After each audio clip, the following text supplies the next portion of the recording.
everyone. Thank you for coming out today. The SBA would first, we have a couple announcements. So first off, thank you for an awesome year. With your support, we've hosted over 15 events throughout this academic year. But we're not done yet. We have one more event on the calendar, and that will be this annual or semesterly study break on April 27th. It'll be here in the law school in the evening. We'll have pizza as usual. And then finally, I'd like to remind you to please fill out your Lessee Survey. It's a very important survey that the school uses to evaluate its how it functions in order to make student life and academic life better here at Maurer. We're also 9 participation points away from 2 coffee and donut parties, so there's some extra motivation. But for the real reason you're here, thank you all for coming out to the SBA's last lecture. This lecture is a beloved tradition at Maurer, and we are so happy to host Professor Orenstein this year.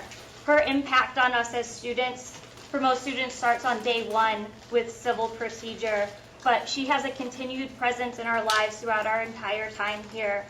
Through her teaching of evidence, advising trial teams, and participating in student events, she has made an impact on just about all of us. So please join me in welcoming Professor Orenstein.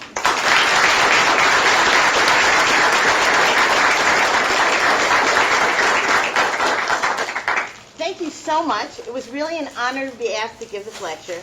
It's a little bit of a daunting task to deliver a last lecture.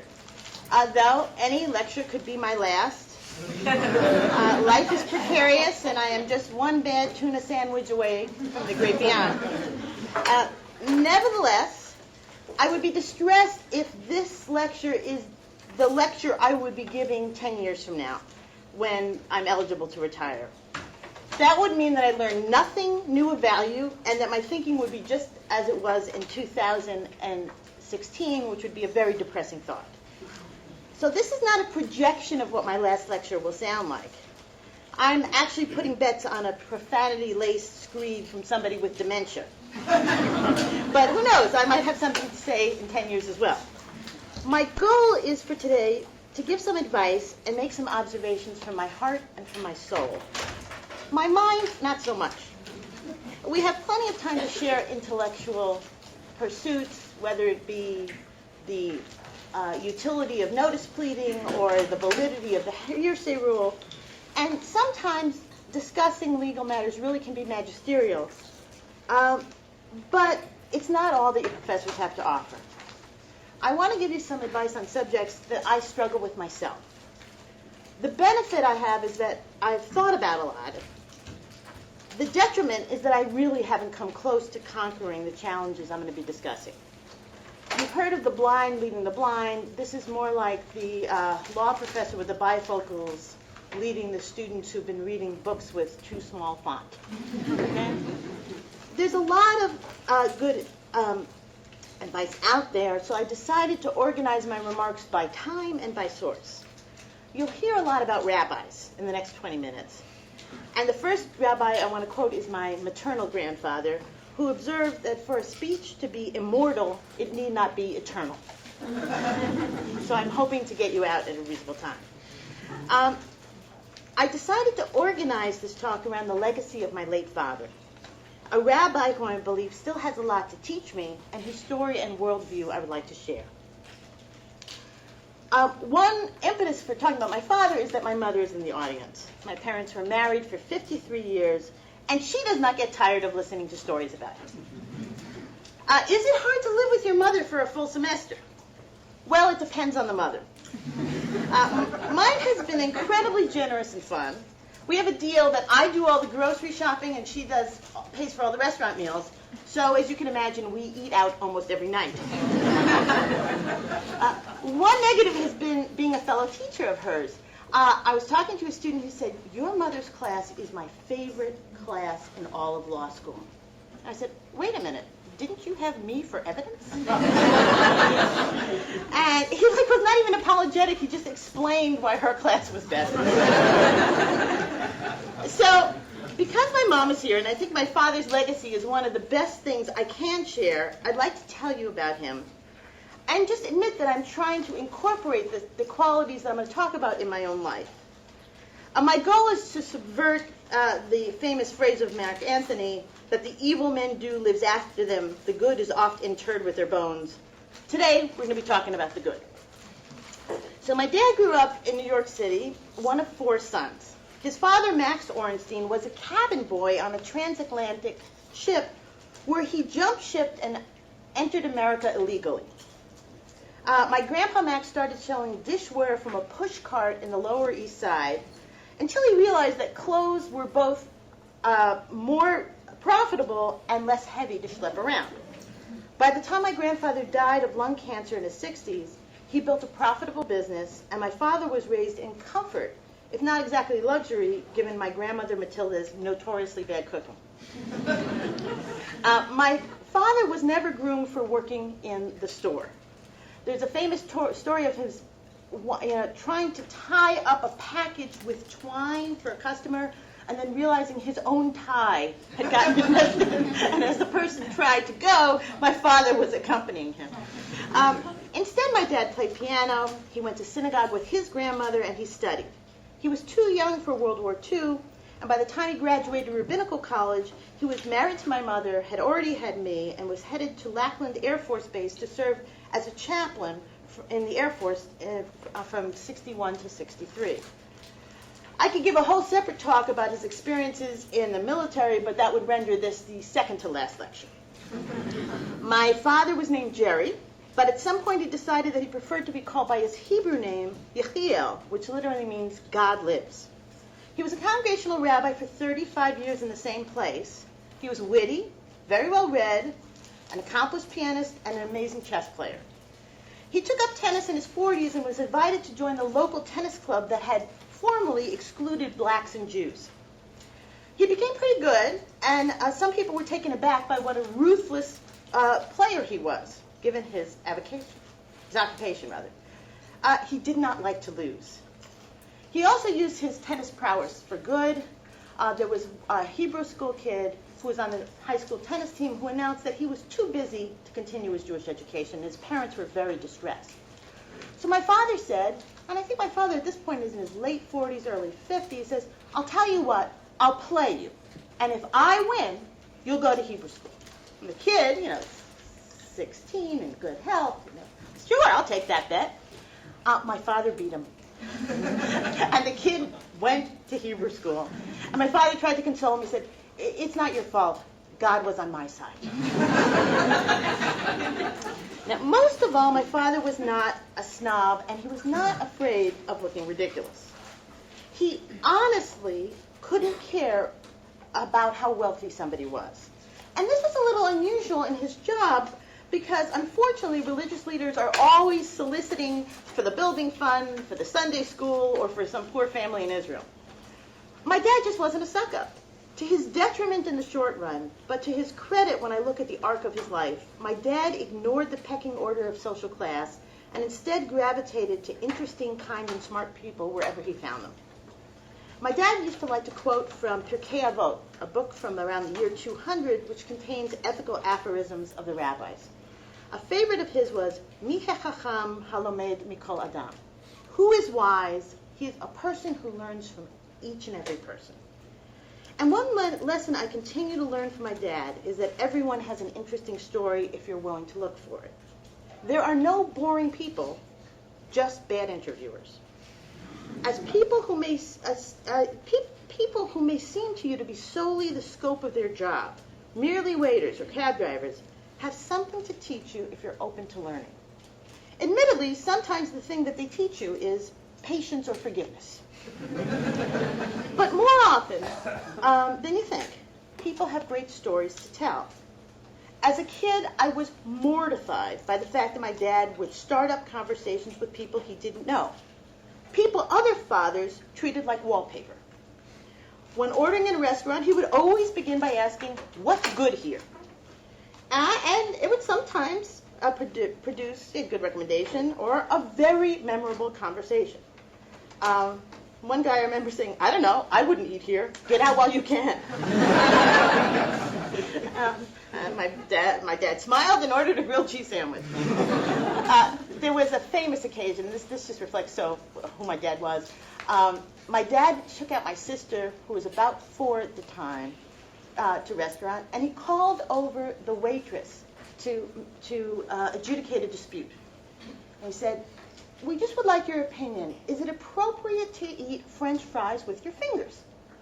And the waitress looked at my sister and said, "You know, sweetheart, you probably should use a fork." My sister goes, "Aha!"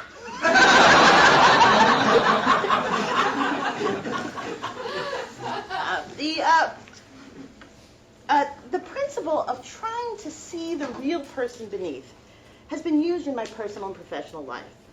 Getting to know my pro bono clients, I find that someone who looks superficially boring or unremarkable is actually heroic, caring for grandchildren abandoned by drug-addled parents. Another is dealing with a cancer diagnosis with a calm and a grace that I deeply admire. I think my effectiveness as a lawyer has been enhanced by my willingness to see my clients as complex and interesting people. Similarly, I relish getting to know my students. A real highlight of this year has been all this crazy trial preparation. Late night practices and long car drives mean that you really get to know somebody. And getting to know my students always makes me like them more and makes me a better teacher. I feel inspired and I feel the wondrousness of the unique aspects of each person who is a variation on a theme of what it means to be human. My dad used to quote from the Talmud, which comes about 400 years later than Pirkei Avot, in about 600, where one rabbi observed, "For if a man mints many coins from one mold, they are all alike. But when the Holy One, blessed be He, fashioned all men in the mold of the first man, not one resembles another." My observation to you is that searching for that unique imprint of each person is a very fulfilling way to live. My struggle, however, is that I can let the demands of deadlines and workloads collapse people and what they can do for me. I attribute bad motives rather than realize I can't correctly surmise what it feels like to be that person that I'm frustrated with. I can reduce other people to their occupation or service, failing to see the person inside. What I learned from my dad is that the extra time it takes to make a human connection is almost always worth it. Now, my dad did not give a lot of thought or energy to other people's negative assessments of him. Now, this may seem odd given the first point because he really did connect with people and he cared what they thought. He just didn't care about what they thought about him. And not in a sort of like pathological, psychopathic, antisocial way. He just didn't care about other people's judgments.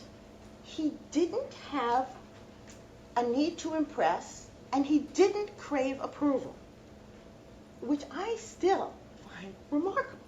He just did what he thought was right and didn't care if other people misunderstood or disagreed. Now, this was maddening when he was wrong.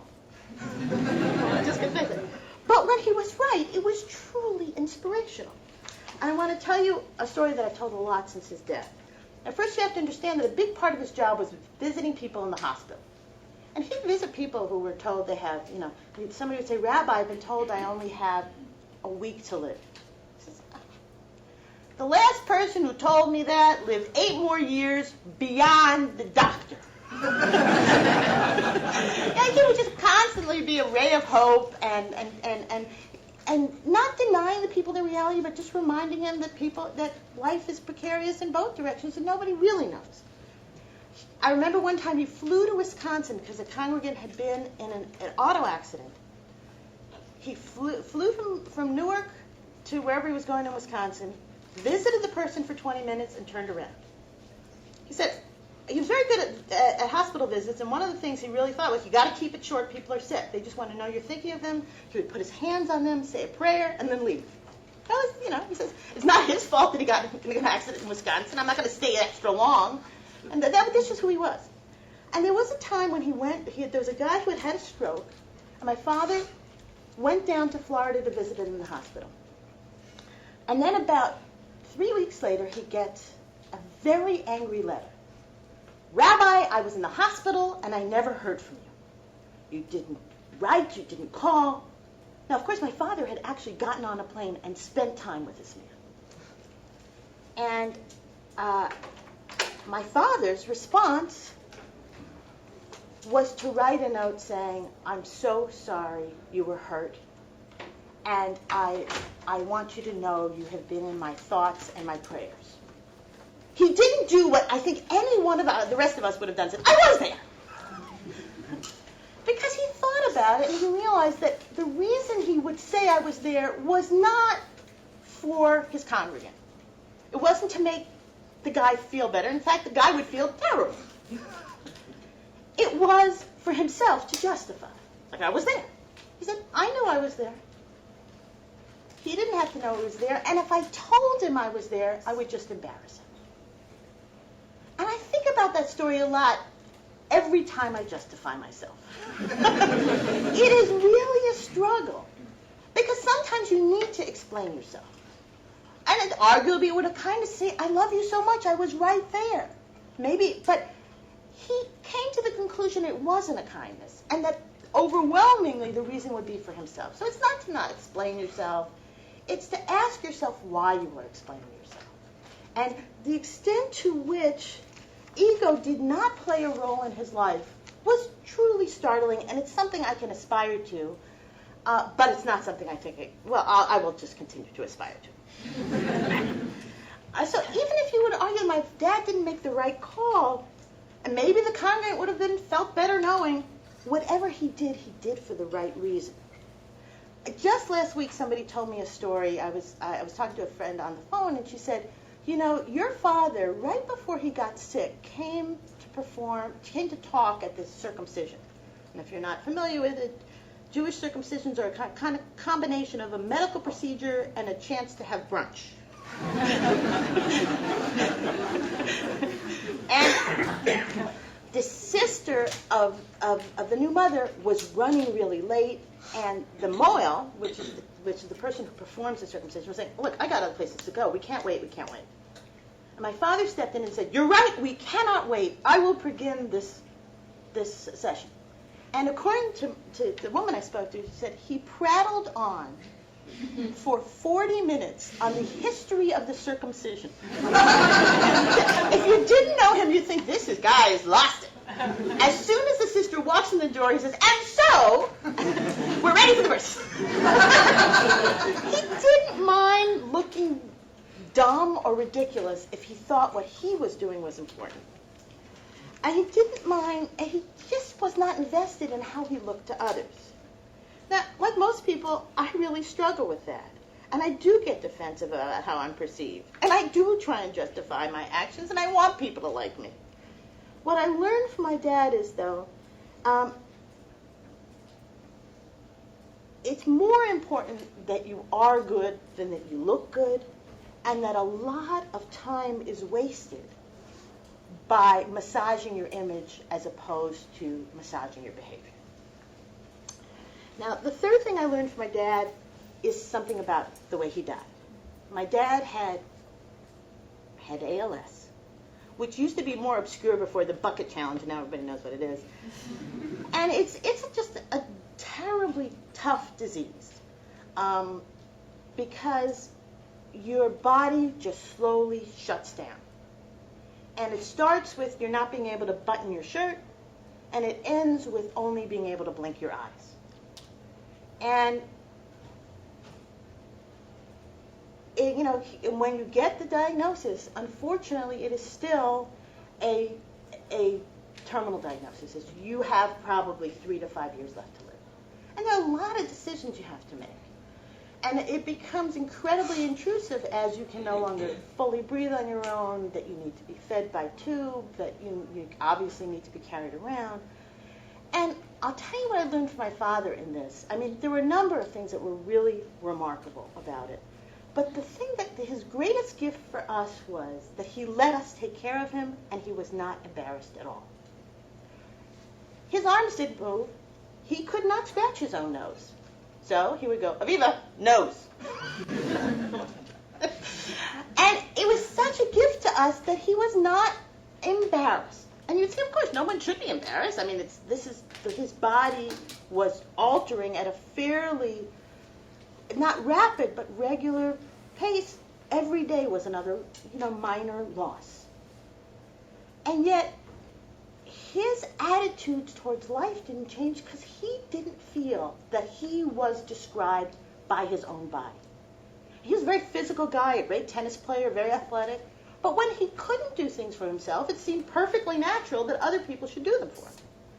And rather than being a burden, it was like the best gift that he didn't have trouble asking for help. And that he maintained a sense of humor till the end. He needed to, at a certain point, be carried any place he'd be moved to. And then you kind of get him ensconced and say, "Are you comfortable?" To which he would always respond, "I make a living." I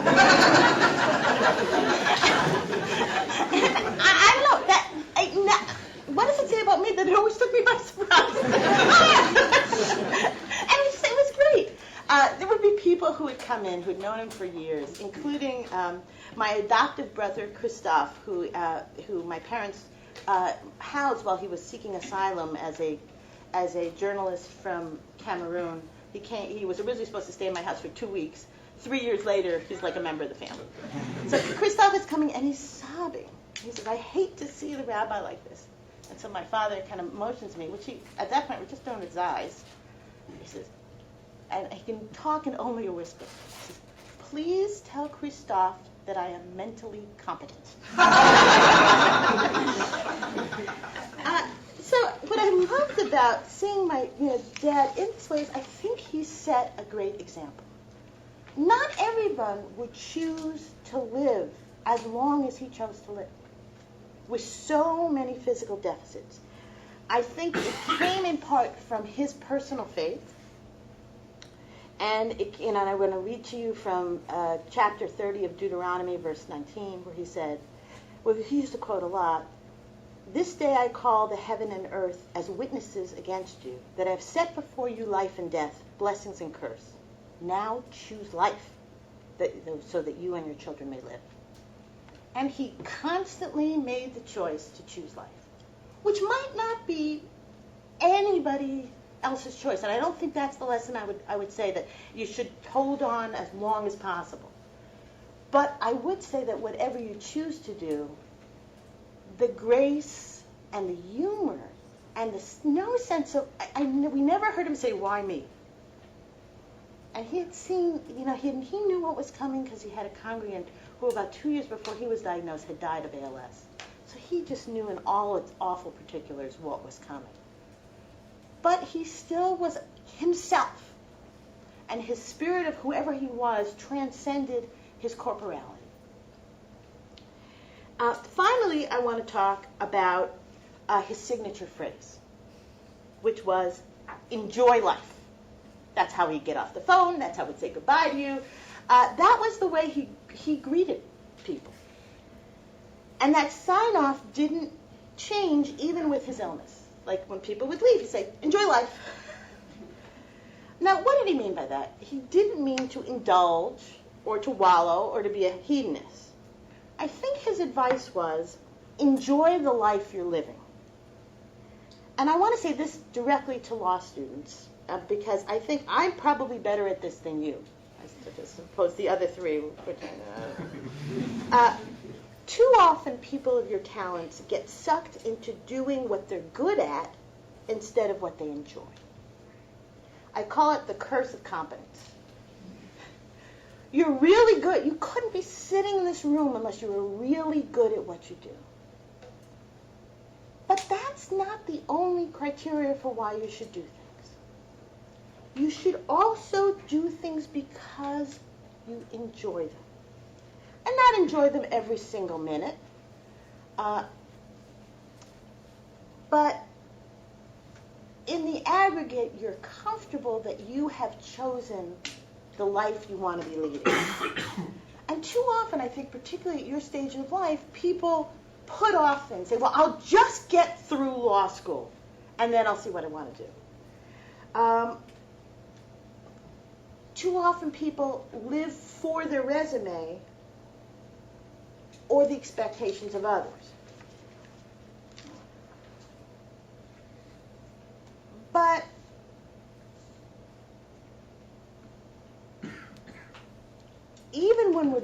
what we say we want to do or claim we want to do, we experience anxiety, fear of failure, and ego that all depletes the joy of what we're doing.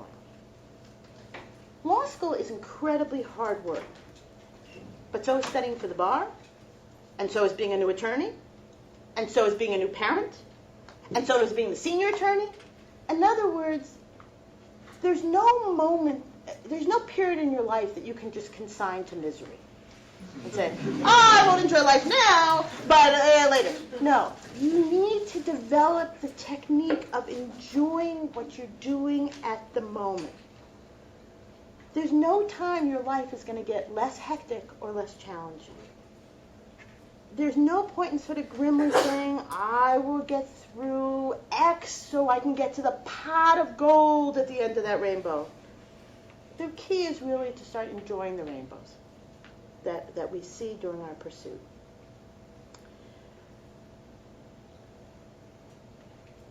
The advice I've collected from my dad to connect deeply with people, to let go of the impulse to justify yourself or to care too much about what other people think of you, to know that inside of you is some deep spirit that transcends all the physical trappings, and to enjoy life, all have something that's in common. A certain form, kind of being present and caring without a lot of ego. Following this advice will liberate you to spend your emotional and spiritual energy on things that really matter. When my father was a young rabbi, he was portrayed in Look magazine as one of 3 up-and-coming spiritual leaders. And he, there's a little column about him. And every year afterwards, they would call him up, coincidentally around the time of the Jewish high holidays, and say, what have you done in the past year? Because we have a file for you that we want to add for your obituary. So like every year, what have you done last year that you would have? And as my mother's fond of noting, my father way outlived Look magazine. But I think, in a way it's a sobering question, but in another way it's a bad question. Because it insinuates that the only things that are really important are these grand things. The travel you did, the award you won, the last lecture you delivered. But when I reflect on the man and what I learned from him, and I'm still learning from him, it is not those grand accomplishments that testify to my father's place in history and in my heart. It is the small kindnesses, the genuine connections, the willingness to laugh at himself, and the strength of ego not to have to justify what he thought was right once he had searched his conscience. That is the legacy I've been bequeathed, and the example I will try and emulate. My advice to you, enjoy life.